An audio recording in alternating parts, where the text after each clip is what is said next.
안녕하세요. 스낵픽입니다. 오늘은 구리마켓을 좀 살펴볼까 합니다.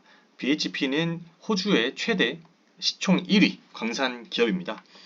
BHP의 뉴스를 살펴보시면요. 마이크로소프트 같은 경우 시카고 데이터 센터에 2177톤의 구리가 들어갔다. 그래서 1메가와트당 27톤 정도가 들어간다. 라는 내용이 되겠습니다.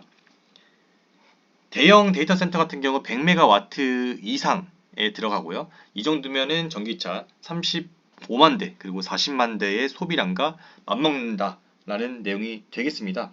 그래서 2050년까지는 300만 톤, 그래서 데이터 센터만 봤을 때 6배 이상 300만 톤까지 증가를 하겠다라는 내용이 되겠습니다. 미국 내 10년간 2014년부터 2024년까지의 데이터 센터 인베스트먼트를 살펴보시면요. 거의 3배 이상 급등한 것을 아실 수가 있고요. 특히 2035년까지는 600만 톤 정도 그 공급이 차질이 생길 수가 있다. 그래서 600만 톤 공급 부족으로 데이터 센터만 따져봤을 때 부족할 수 있다라는 내용이 되겠습니다. 향후 10년간 전기차 배터리가 자동차 구리 수요의 가장 큰 원동력이 되겠다라는 그런 내용입니다. 리튬 이온 셀에도 구리 호일이 들어가게 되었고요. 특히 전기차 같은 경우 모터, PM 모터보다 여기 WRSM이라는 건선형 동기 모터에는 구리가 2배 이상 들어갑니다. PM 모터 그리고 WRSM 이 모터는 전기차의 필수적인 그런 요소라고 보시면 되겠습니다. 그래서 휘발유와 전기차를 비교했을 때 휘발유 같은 경우에는 평균적으로 20에서 25kg 정도 구리를 사용하는 반면에 보시면은 하이브리드는 40kg, 전기차 80, 전기버스 200 어마어마한 차이가 발생을 하죠. 그래서 3, 4배 정도 구리를 더 사용하고 있다. 그래서 이유는 앞서 살펴본 것처럼 배터리, 전기모터, 코일, 고전압 배선 등이 있고요. 네, 그리고 아다스 및 자율주행 기술 관련해도 구리가 필요하다. 특히 향후 보시면은 연간 12.1% 증가할 것이다 라는 그런 내용입니다. 그래서 자율주행 같은 경우에는 보시면은 센서, 그리고 고성능 컴퓨팅, 전력 신호 배선, 통신에 이 구리가 필수적으로 들어가서 결국에는 보시면은 내연기관차는 1km 배선 길이, 전기차로 갈수록 3km, 거의 5배, 6배까지도 늘어날 수 있다. 구리가 굉장히 중요하다라는 것을 아실 수가 있습니다. 다음으로는 특히 골드만삭스 같은 경우 이제 AI로 데이터 센터 전력 수요가 165% 증가할 거라고 기사를 낸 적이 있습니다. 예측을 한 거죠. 그래서 구리 가격은 20% 이상 상승할 것이다 라는 얘기를 했습니다. 구리 광산 관련, 그리고 구리 관련된 그런 기업들이 굉장히 많습니다. 특히 저는 이제 서던코퍼라는 이 기업을 공부를 좀 더 해봤고요. 서던코퍼의 대기업 그루프 멕시코, 이거는 모기업이죠, 모기업. 서던코퍼의 모기업인 그루프 멕시코가 있고요. 이 서던코퍼라는 이 회사는 제품은 구리, 몰리브덴, 그리고 아연, 은을 생산을 하고 있습니다. 2007년은 매출 기준으로는 세계 7위인데 지금은 이제 5위까지 올라왔습니다. 5위까지 올라왔고 특히 나스닥 상장사만 살펴보았을 때 2위입니다. 1위는 프리포트라는 회사가 있습니다. 5년물로 따졌을 때는 110%가 올랐고요.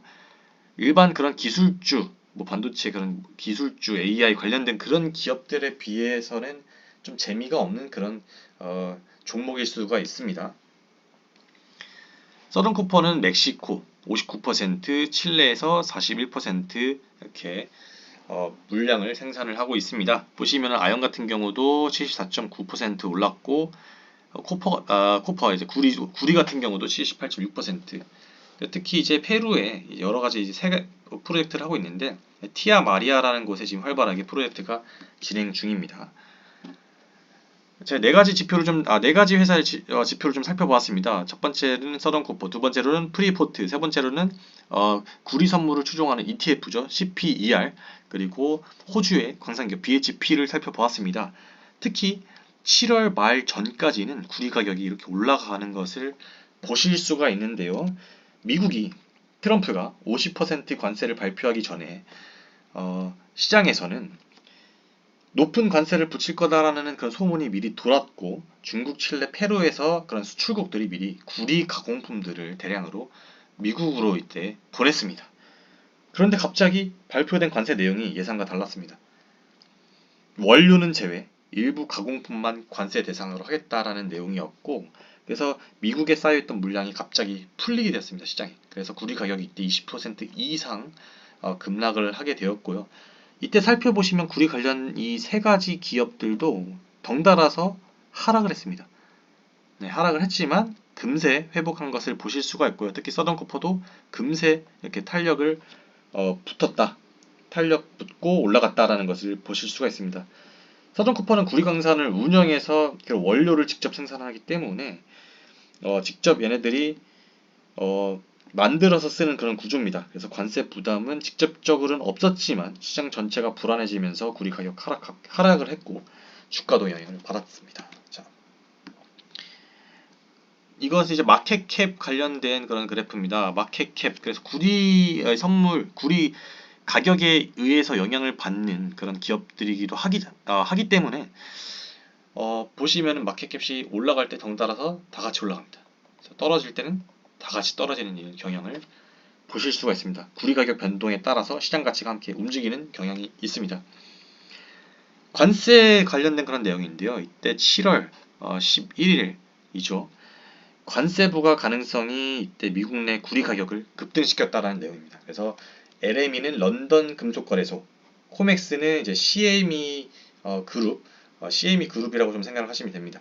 그래서 27% 이상 런던의 금속거래소가 가격이 더 올랐다. 그만큼 시장의 왜곡이 정책으로 인해서 크게 발생되었다를 아실 수가 있습니다. 서던코퍼의 시가총액은 780억 달러입니다. 디비던드가 있고요. 2.93%로 S&P 평균이 1.18%보다 높은 편에 속합니다. 그로스 말지도 굉장히 좋은 편입니다. 또한 ROE도 39%, P 레시오 같은 경우도 기대가 있다라는 그런 값을 가지고 있고요. 또한 뎃 같은 경우도 이 정도면은 저는 무난하다고 생각을 합니다. 그만큼 재무가 굉장히 좋다라고 보실 수가 있습니다. 티아마리아에서 현재 프로젝트 중이고요. 타겟은 2027년까지다. 그리고 현재 투자액을 증액하고 있다. 3,500명의 노동자들이 필요하다라는 그런 내용이 되겠습니다. 메이저 홀더스를 보시면요. 95%가 기관이고 첫 번째 블랙록이 빠지지 않죠. 컨센서스 평가는 썩 좋지는 않습니다. 홀드가 많고요. 셀이 많다. 결국에는 정책에 따라서도 많이 움직이고 구리 같은 경우는 어쨌든 이제 선물 가격도 있고 이런 영향을 많이 받습니다. 특히 멕시코나 페루의 광산에 관한 그런 정책도 있겠고요.